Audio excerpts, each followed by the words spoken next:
ನಮಸ್ತೆ ನನ್ನ ಬಾಂಧವರೇ, ನಮ್ಮ ಪದ್ಮಾವತಿ ಚಾನಲ್ಗೆ ಸ್ವಾಗತ. ಬಾಂಧವರೇ, ಇವತ್ತು ನಾವು ನೋಡ್ತಿರೋದು ಒಂದು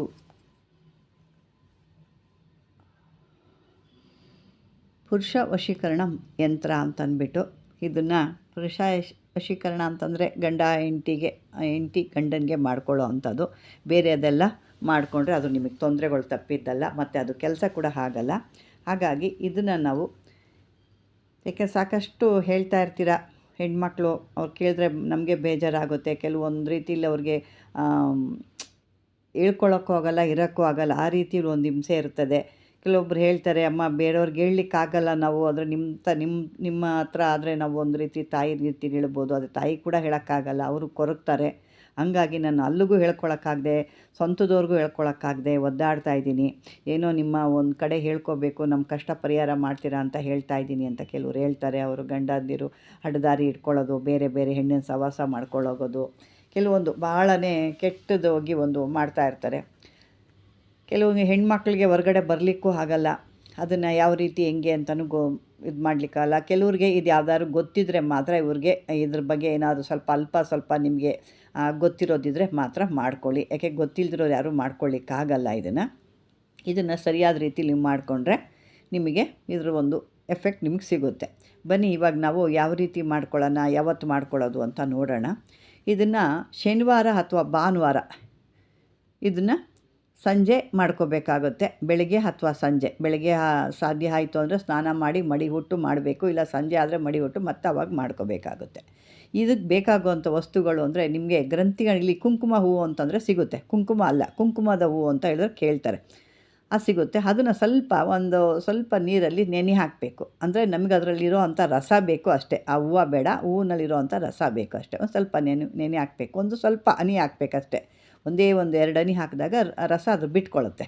ಅದಕ್ಕೆ ಒಂದು ದಾಳಿಂಬೆ ಕಡ್ಡಿ ತೊಗೋಬೇಕು. ದಾಳಿಂಬೆ ಗೊತ್ತಲ್ವ?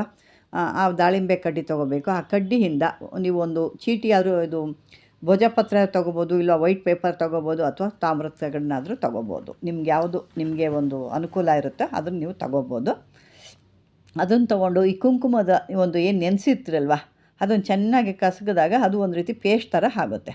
ಅದರಲ್ಲಿ ಹದ್ದುಕೊಂಡು ನೀವು, ಇಲ್ಲ ಈ ಪೇಪರಲ್ಲಿ ಬರೀತಿರೋ ಅಥವಾ ಒಂದು ಭುಜಪತ್ರಲ್ಲಿ ಬರೀತಿರೋ, ಅದು ನಿಮಗೆ ಸೇರಿದ್ದು, ಅದ್ರ ಮೇಲೆ ನೀಟಾಗಿ ಬರಿಬೇಕು. ಅಂದರೆ ನಿಮಗೆ ಒತ್ತಿ ಅಕ್ಷರ ಕಾಣಲೇಬೇಕು ಅನ್ನೋದಿಲ್ಲ. ಅದು ಒಣಗಿದ ಮೇಲೆ ಸ್ವಲ್ಪ ಅಕ್ಷರ ನಿಮಗೆ ಕಾಣುತ್ತೆ, ಹಸಿ ಇದ್ದಾಗ ಕಾಣಲ್ಲ.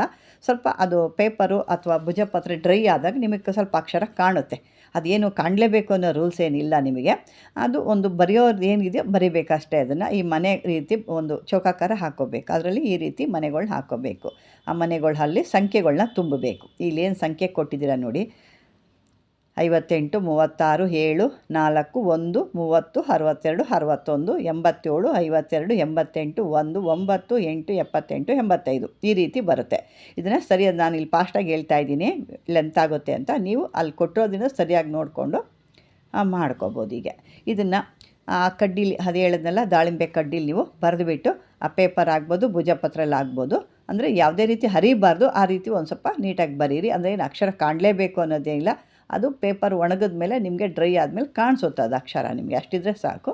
ಇದನ್ನು ಎಲ್ಲ ಬರೆದಾದ್ಮೇಲೆ ಇದಕ್ಕೆ ಪೂಜೆ ಎಲ್ಲ ಮಾಡಬೇಕಾಗುತ್ತೆ. ನಿಮ್ಮ ಒಂದು ದೇವ್ರ ಮನೆಯಲ್ಲಿ ಇಡಬೇಕಾಗುತ್ತೆ. ದೇವ್ರ ಹತ್ರ ಇಟ್ಟು ಪೂಜೆ ಮಾಡಿ, ನಿಮ್ಮ ಮನಸ್ಸಲ್ಲಿ ಏನಿದೆಯೋ ಅದನ್ನು ಕೇಳ್ಕೋಬೇಕು. ನಿಮ್ಮ ಒಂದು ಗಂಡ ಏನಾಗಬೇಕು, ನಿಮಗೆ ಯಾವ ರೀತಿ ನಿಮಗೆ ತೊಂದರೆ ಇಲ್ದಂಗೆ ಯಾವ ರೀತಿ ನಿಮ್ಮನ್ನು ನೋಡ್ಕೋಬೇಕು, ಯಾವ ರೀತಿ ನಿಮ್ಮ ಮಾತು ಕೇಳಬೇಕು ಅಂತ ಅದನ್ನು ನೀವು ಕೇಳ್ಕೋಬೇಕಾಗುತ್ತೆ. ಕೇಳಿಕೊಂಡು ಇದಕ್ಕೆ ಪೂಜೆ ಎಲ್ಲ ಮಾಡಿ, ಊದುಬತ್ತಿ ಎಲ್ಲ ತೋರಿಸಿ, ನೈವೇದ್ಯ ಎಲ್ಲ ಮಾಡಿ, ಯಾವುದಾದ್ರೂ ಒಂದು ಹೂವು, ಈ ಒಂದು ಚೆಂಡು ಹೂವು ಒಂದು ಬಿಟ್ಟು ಇನ್ನು ಬೇರೆ ಯಾವ ಹೂವಾದರೂ ಮಾಡ್ಬೋದು ನೀವು. ಮಲ್ಲಿಗೆ ಹೂವು, ಕಾಕಡ ಹೂವು, ಸಂಪಿಗೆ ಹೂವು, ರೋಸ್ ಹೂವು, ಯಾವುದ್ರಲ್ಲಾದರೂ ನೀವು ಇದನ್ನು ಅರ್ಚನೆ ಮಾಡಬೇಕು. ಇದಕ್ಕೆ ಅರ್ಚನೆ ಮಾಡಿ ಇದನ್ನು 11 ದಿವಸ ಮಾಡಬೇಕು. ಇದನ್ನು 11 ದಿವಸ ಮಾಡಿದ ನಂತರ ನಿಮ್ಮ ಸೆರಗಿನ ತುದಿಗೆ ಇದನ್ನು ಕಟ್ಕೋಬೇಕು. ಸಾಕಷ್ಟು ಹಳೆ ಕಾಲದವ್ರು ಕಟ್ಕೊಳ್ತಿದ್ರು ಚಿಲ್ಲರೆ ಕಾಸುಗಳ್ನ. ಒಂದು ಸೆರಗಿನ ಒಂದು ಕೊನೆ ಇದರೊಳಗಡೆ ಕಟ್ಕೊಳ್ತಿದ್ರು ಅವಾಗಿಂದೆಲ್ಲ. ಅಮ್ಮದಿರು, ಅಜ್ಜಿದಿರು ಬೇಕಾದ್ರೆ ಕೇಳಿ ನೋಡಿ ಅವ್ರನ್ನ. ಆವಾಗ ಅವರು ಚಿಲ್ಲರೆ ಕಾಸನ್ನ ಆ ಥರ ಕಟ್ಕೊಳ್ತಿದ್ರು. ಅದೇ ಥರ ನೀವು ಇದನ್ನು ಆ ಒಂದು ಏನು ಚೀಟಿನ ಅಥವಾ ಭುಜಪತ್ರೆನ ಏನು ಬರೆದಿದ್ರೆ ಅದನ್ನು ನೀಟಾಗಿ ಸಣ್ಣಕ್ಕೆ ಮಡಚಿಬಿಟ್ಟು ನಿಮ್ಮ ಆ ಒಂದು ಸೆರಗಿನ ತುದಿಗೆ ಇದನ್ನು ಕಟ್ಕೋಬೇಕು. ಬೇಕಾದ್ರೆ ಇದನ್ನು ಹೆಂಗೆ ನಾವು ಸ್ನಾನ ಮಾಡಬೇಕಾರೆಲ್ಲ ಹೆಂಗೆ ಅಂದರೆ ಬಿಚ್ಚಿಕ್ಬೇಕಾಗುತ್ತೆ. ಬಿಚ್ಚಿಕ್ಬಿಟ್ಟು ನೀವು ಸ್ನಾನ ಮಾಡಿ ಮತ್ತೆ ಅದನ್ನು ಬಿಚ್ಚಿ ಮತ್ತೆ ಬೇರೆ ಇದಕ್ಕೆ ನೀವು ಕಟ್ಕೋಬೋದು. ಅಥವಾ ಯಾಕೆಂದರೆ ಈಗೆಲ್ಲ ಒಟ್ಟಲ್ಲಿ ಇದು ನಿಮ್ಮ ಬಳಿ ಇಡಬೇಕು. ಯಾಕಂದ್ರೆ ಯಾರೂ ಸೀರೆ ಉಡಲ್ಲ, ಎಲ್ಲ ಬೇರೆ ಬೇರೆ ಡ್ರೆಸ್ಗಳು ಹಾಕೋದ್ರಿಂದ ಅದು ನಿಮಗೆ ಒಟ್ಟಲ್ಲಿ ನಿಮ್ಮ ಬಳಿ ಇರಬೇಕದು. ಯಾಕೆ ಇದು ಏನು ಸೆರಗಿಗೆ ಕಟ್ಕೊಳ್ಳೋದು ಏನಕ್ಕೆ ಅಂತ ನಾನು ಹೇಳ್ತಾ ಇದ್ದೀನಿ ಅಂದರೆ, ಹೇಳ್ತಾರಲ್ಲ, ಅಯ್ಯೋ ಗಂಡನ ಅವಳೇನು ಸೆರಗಿಗೆ ಕಟ್ಕೊಂಡು ಆಡಿಸ್ತಾ ಇದ್ದಾಳಪ್ಪ ಅಂತ ನೋಡಿ, ಆ ಒಂದು ಉದ್ದೇಶ ಇದು. ಹಾಗಾಗಿ ಈ ಒಂದು ಸೆರಗಿಗೆ ಕಟ್ಕೊಳ್ಳೋ ಅಂಥ ಒಂದು ಕ್ರಿಯೆ ಇದು. ಅದನ್ನು ಸರಿಯಾಗಿ ಅರ್ಥ ಮಾಡ್ಕೊಳ್ಳಿ. ಇದನ್ನು ಏನಕ್ಕೆ ಅದು ಒಂದು ಇದು ಇಲ್ಲ ಚೂಡಿದಾರ್ ಹಾಕ್ಕೊಳ್ತೀರಾ ಅಂತಂದರೆ ಆ ಮೇಲ್ಗಡೆ ದುಪ್ಪಟ್ಟ ಅಂತೇನಿರುತ್ತಲ್ಲ ಅದಕ್ಕೆ ಕೂಡ ಕಟ್ಕೋಬೋದು ನೀವು. ಅದು ಕೂಡ ನೀವು ಕಟ್ಕೋಬೋದು. ಬಿಚ್ಚಿಕ್ಬೇಕಾದ್ರೆ ಸ್ನಾನ ಮಾಡೋಕ್ಕೆ ಬಿಚ್ಚಿಕ್ತೀರ, ಮತ್ತು ಬೇರೆದನ್ನ ನೀವು ಹಾಕ್ಕೊಂಡಾಗ ಇದನ್ನು ನೀವು ಸರಿಯಾದ ರೀತಿಲಿ ಅದನ್ನು ಕಟ್ಕೋಬೋದು. ಇದನ್ನು 11 ದಿವಸ ಇದೇ ರೀತಿ ಮಾಡಬೇಕು. ಸ್ವಲ್ಪ ಪರವಾಗಿಲ್ಲ ಅನ್ನೋರಿಗೆ, ಅಂದರೆ ಸ್ವಲ್ಪ ಗಂಡ ಪರವಾಗಿಲ್ಲ ಅಥವಾ ಪುರುಷ ಪರವಾಗಿಲ್ಲ ಅನ್ನೋರಿಗೆ ಇದನ್ನು 11 ದಿವಸ ಮಾಡಿದ್ರೇ ಸರೋಗುತ್ತೆ. ಇಲ್ಲ ಸ್ವಲ್ಪ ಇನ್ನೂ ಭಾಳ ಸ್ಟ್ರಾಂಗ್ ಇದ್ದಾರೆ, ಇನ್ನೂ ಆಗ್ತಿಲ್ಲ ಅಂತಂದರೆ ಮತ್ತೊಂದು ವಾರ ಬಿಟ್ಟು ಮತ್ತೊಂದು ಬಾರಿ ನೀವು ಇದನ್ನು ಮಾಡ್ಕೊಳ್ಳಿ. ಇದು 100% ಕೆಲಸ ಆಗುತ್ತೆ. ಯಾಕೆಂದರೆ ಹೆಣ್ಮಕ್ಳು ಹೇಳ್ತಾ ಇದ್ದಾಗ ನಮಗೂ ಬೇಜಾರಾಗುತ್ತೆ. ಅಂದರೆ ಸರಿಯಾದ ರೀತಿಲಿ ಮಾಡ್ಕೋಬೇಕು ಇದನ್ನು. ಇದಕ್ಕೆ ಯಾವುದೇ ಮಂತ್ರ ಗಿಂತ್ರ ಏನೂ ಇಲ್ಲ. ಇದಕ್ಕೆ ಬರೀ ಈ ಚೀಟಿನ ಬರೆದು ನೀವು ಒಂದು ಸೆರಗಿಗೆ ಕಟ್ಕೊಳ್ಳೋ ಅಂಥದ್ದು. ಇದನ್ನು ಈ ರೀತಿ ಮಾಡ್ಕೊಳ್ಳಿ. ನಿಮಗೆಲ್ಲ ರೀತಿಲೂ ಒಂದು ಕೆಲಸಗಳೆಲ್ಲ ಒಂದು ನಿಮ್ಮ ಕೆಲಸಗಳು ಅಂದರೆ ನಿಮ್ಮ ಒಂದು ಪತಿ ಅಥವಾ ಪುರುಷನ ವಶೀಕರಣ ಚೆನ್ನಾಗಿ ಆಗುತ್ತೆ ಅಂತ ಹೇಳ್ತೀನಿ. ಒಂದು ಸಾರಿ ಆಗಿಲ್ಲ ಅಂದರೆ ಅಯ್ಯೋ ಆಗಲಿಲ್ವಲ್ಲ ಅಂತ ಬಿಡಬಾರ್ದು. ಮತ್ತೆ ಯತ್ನ ಮಾಡು, ಮತ್ತೆ ಮರಳಿ ಯತ್ನ ಮಾಡು ಅಂತ ದೊಡ್ಡವ್ರು ಹೇಳಿದ್ದಾರೆ. ಆ ರೀತಿ ಒಂದು ಸಾರಿ ಇಲ್ಲಾಂದರೆ 2 ಸಾರಿ. ಅದೇ ಭಾಳ ಸ್ಟ್ರಾಂಗ್ ಇರ್ತಾರೆ ಕೆಲವರು. ಒಂದು ಸ್ಟ್ರಾಂಗು ಅಂತಂದರೆ ಮುಖ ಮೂತಿ ನೋಡೋಕ್ಕೆ ಬರಲ್ಲ, ಏನೋ ಸಿಡಿ ಅನ್ನೋದು ಬೇರೆ ರೀತಿಲಿ ಒಂದು ರೀತಿ ವ್ಯವಸ್ಥೆ ಇರೋವಂಥವ್ರು. ಇವರು ಭಾಳ ಸ್ಟ್ರಾಂಗ್ ಆದಾಗ ಒಂದು 2 ಬಾರಿ ನೀವು ಒಂದು ವಾರ ಬಿಟ್ಟು ಕೂಡ ಮಾಡ್ಕೋಬೋದು. ಇದಕ್ಕೆ ಶನಿವಾರ ಭಾನುವಾರ ಬೆಳಗ್ಗೆ ಸಂಜೆ 2 ಟೈಮು ಮಾಡ್ಬೋದು. ಇಲ್ಲ ಬೆಳಗ್ಗೆ ಮಾಡ್ಬೋದು, ಇಲ್ಲ ಸಂಜೆ ಮಾಡ್ಬೋದು. ನಿಮಗೆ ಬೆಳಗ್ಗೆ ಸಿಕ್ಕರೆ ಬೆಳಗ್ಗೆ ಮಾಡಿ, ಸಂಜೆ ಸಿಕ್ಕರೆ ಸಂಜೆ ಮಾಡಿ. ಇದನ್ನು ಮಾಡ್ಕೊಳ್ಳಿ. ಇದಕ್ಕೆ ಬೇಕಾಗುವಷ್ಟು ಒಂದೇ. ನಿಮಗೆ ಕುಂಕುಮದ ಹೂವು ಗ್ರಂಥಿ ಅಂಗಡಿಲಿ ಕೇಳಿದ್ರೆ ಸಾಮಾನ್ಯಗೆಲ್ಲ ಕೊಡ್ತಾರೆ.